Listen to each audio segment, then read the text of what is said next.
Welcome to my YouTube channel, Mirror of Death. I woke to someone breathing beside my ear. Not slow, sleepy breathing, wet, rattling, hungry. I froze, eyes wide in the dark. The air smelled of dirt and rot, like something had been buried in my bedroom walls. The clock said 3:12 a.m. I sleep alone. The sound stopped the moment I noticed it. Then, from across the room, the whisper came, "Don't breathe." Every instinct told me to run, but I couldn't move. The voice was thin and wrong, like it came through a throat that didn't belong to a person. I held my breath until my lungs screamed. The whisper came again. Closer now. Good, stay quiet. When I finally switched on my phone's flashlight, nothing was there. Just the open closet door I was sure I'd shut. The floorboards creaked once, like something heavy had just stepped away. I left every light on for the rest of the night. By morning, I tried to convince myself it was a dream. I was new in town, living in a cabin outside Cold Hollow, Maine. Locals said the place used to belong to a park ranger who vanished in the 70s. I didn't believe in ghost stories. I believed in silence and solitude. That evening, I found the first note. It was on my kitchen table, written in shaky pencil.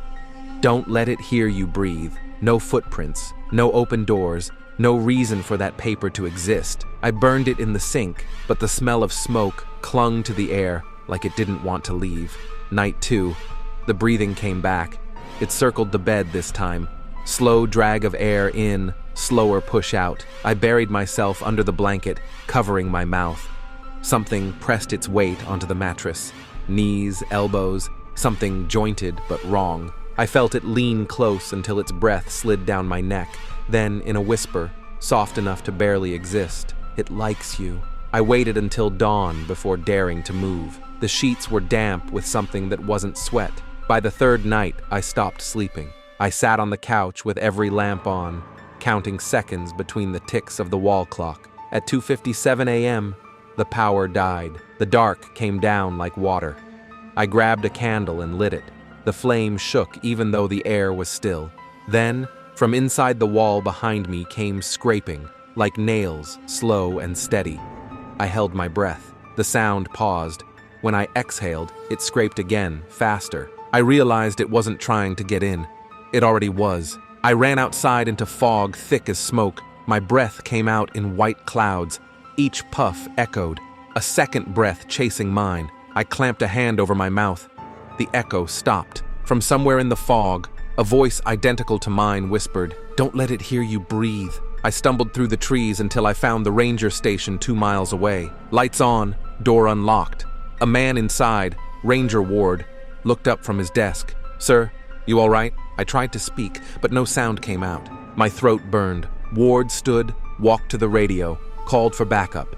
Static answered. Then the static began to breathe. Ward frowned, tapped the mic.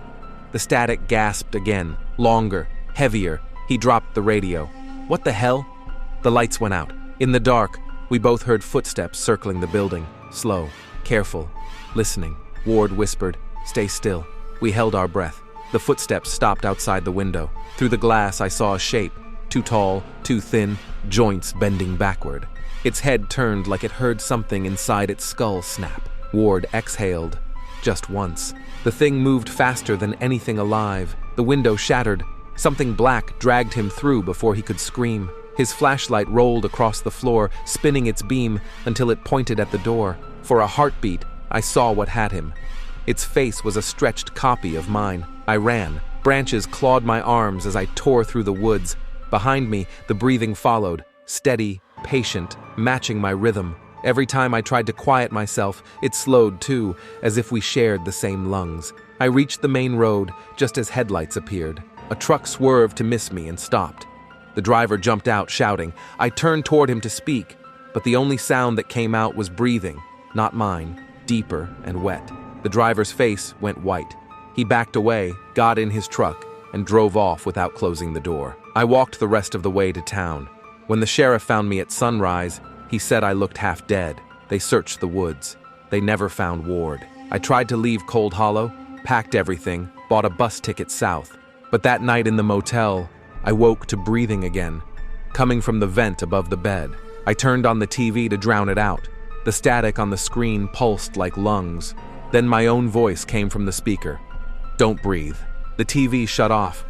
I ran outside, barefoot, straight into the rain.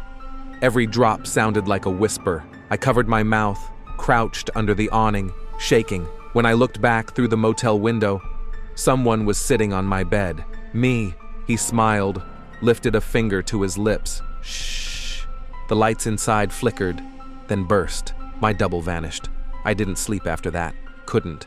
I drove until morning, every mile wrapped in fog.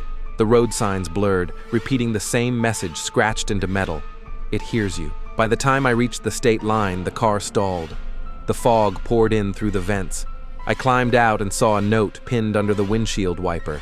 Same handwriting as before. Same words. Don't let it hear you breathe. The air around me was completely silent. No birds, no wind, no sound at all, except one, breathing, right behind my ear. I didn't turn around. I didn't move. I just stood there, lungs locked, praying it couldn't tell I was still alive. Then a whisper slid through the fog, closer than skin. You already let me hear you once. Cold fingers touched the back of my neck, my vision blurred, my chest convulsed, desperate for air. I tried not to, but instinct won. I gasped. The last thing I remember was it breathing in at the same time, like it was taking my air for itself. Now I'm back in the cabin, though I don't remember coming here. The walls are quiet again. Too quiet. My reflection in the window is still, lips closed, chest unmoving. But when I listen closely, I can hear something else breathing in the room. Slow, deep, in perfect rhythm with me. It's learning again, and it's getting louder. Thanks for watching my video. Subscribe to my channel.